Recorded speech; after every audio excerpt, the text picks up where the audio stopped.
안녕하십니까. 간밤에 편안히 주무셨습니까? 어젯밤에는 날씨가 선선한 게 괜찮더라고요. 또 오늘도 여러분 앞에 서게 되었습니다. 우리가 전 믿음 생활을 하는데 여러 가지 장애가 많죠. 그 장애는 바로 우리의 믿음을 방해하고 하나님의 나라를 파괴하려는 사단의 정체입니다. 우리 요한계시록 12장 1절에 보면 하늘에 큰 이적이 보이니 해를 옷 입은 한 여자가 있는데 그 발 아래에는 달이 있고 그 머리에는 12별의 관을 썼더라 하는 말씀이 있습니다. 이 여자가 누굴까요? 해산하려는 여자. 바로 이 여자는 하나님의 구원 사역을 이루려는 교회의 모습입니다. 요한계시록 12장 17절에 보면 용이 여자에게 분노하여 돌아가서 그 여자의 남은 자손 곧 하나님의 계명을 지키며 예수의 증거를 가진 자들과 더불어 싸우려고 바다 모래 위에 섰더라 이렇게 말씀했습니다. 여기서 계명하면은 구약의 성경이죠.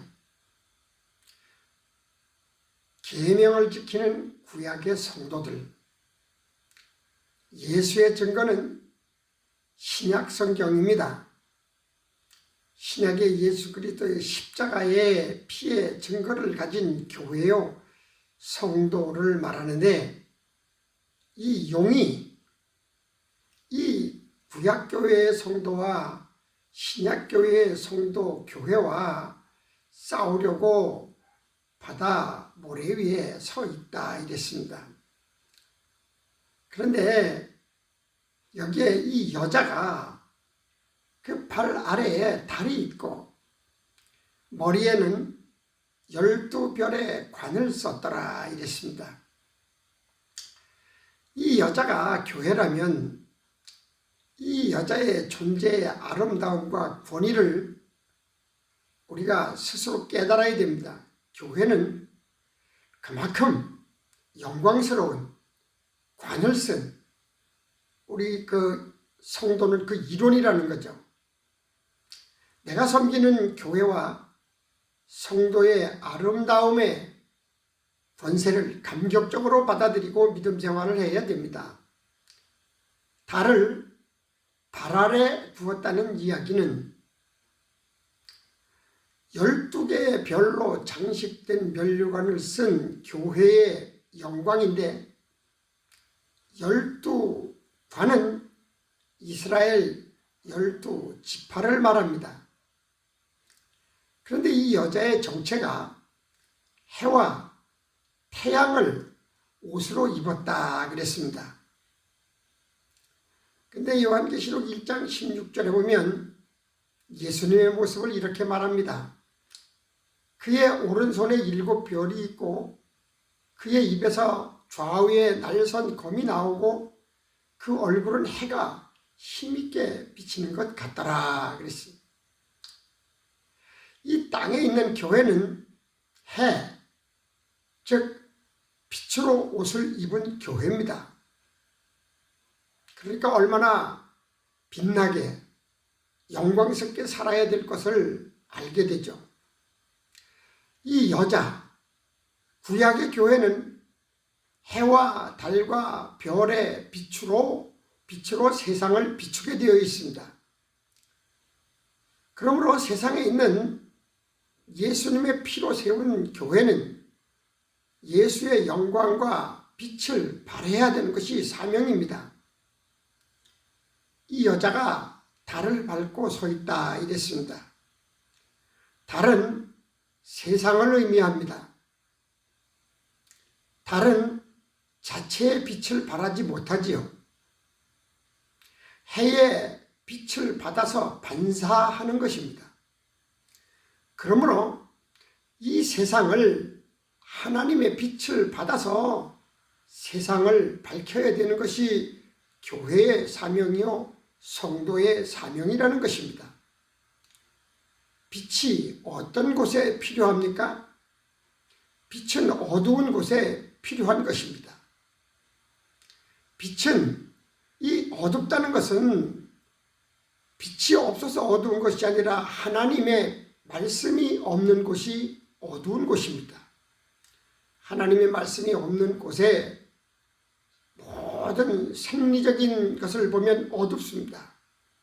그래서 요한복음 1장 4절에 보면 그 안에 생명이 있었으니 이 생명은 사람들의 빛이라. 빛이 어둠에 비추되 어둠이 깨닫지 못하더라 했습니다. 이 어두운 것은 하나님의 말씀이 없기 때문에 어두운 것입니다. 빛이 없어서 어두운 것보다 마음이 정직하지 못하고 밝게 살지 못하면 어두운 거죠. 그런데 이 어두운 것이 그가 아내라고 할지라도 남편이라고 할지라도 자식이라도 할지라도 부모라고 할지라도 이 빛을 알지 못하면 어두운 것이요. 그렇다면 교회와 성도가 하나님의 빛으로 그들에게 비추어 주어야 됩니다. 어둡다고 버리고 모른다고 버리고 천대시하는 것은 죄악입니다. 그래서 하나님은 사랑인 거예요. 달과 별은 교회의 상징으로서 교회와 성도이며 이들이 자체적으로 빛을 발할 수 없음 같이 교회와 성도는 하나님의 말씀의 빛으로 어둠을 밝힐 수가 있는 것이고요. 세상을 밝힐 수가 있게 되는 것입니다. 그래서 마태복음 5장 16절에 이같이 너희 빛이 사람 앞에 비치게 하여 그들로 너희 착한 행실을 보고 하늘에 계신 너희 아버지께 영광을 돌리게 하라. 여기에 이 12관은 이스라엘 12지파를 의미하는데 이 12지파는 하나님의 보좌를 위해 선택된 사람들입니다. 하나님의 성막이 이동될 때에 행진할 때에 하나님의 보좌가 있을 때에 동문, 서문, 북문, 남문 모든 자기의 위치가 있습니다. 하나님의 행하시는 모든 그 일에 사명이 있는 것이죠. 곧 교회의 모든 성도는 자기가 할 일이 있는 것입니다. 그래서 교회의 지체가 되는 것이죠. 로마서 12장 4절에 보면 우리가 한 몸에 많은 지체를 가졌으나 모든 지체가 같은 기능을 가진 것이 아니니 이와 같이 우리 많은 사람이 그리스도 안에서 한 몸이 되어 서로 지체가 되었느니라. 로마서 6장 13절에 보면 또한 너희 지체를 불의의 무기로 죄에게 내주지 말고 오직 너희 자신을 죽은 자 가운데서 다시 살아나신 자 같이 하나님께 드리며 너희 지체를 의의 무기로 하나님께 드리라. 고린도전서 6장 15절에 보면 너희 몸이 그리스도의 지체인 줄을 알지 못하느냐. 내가 그리스도의 지체를 가지고 창녀의 지체를 만들겠느냐.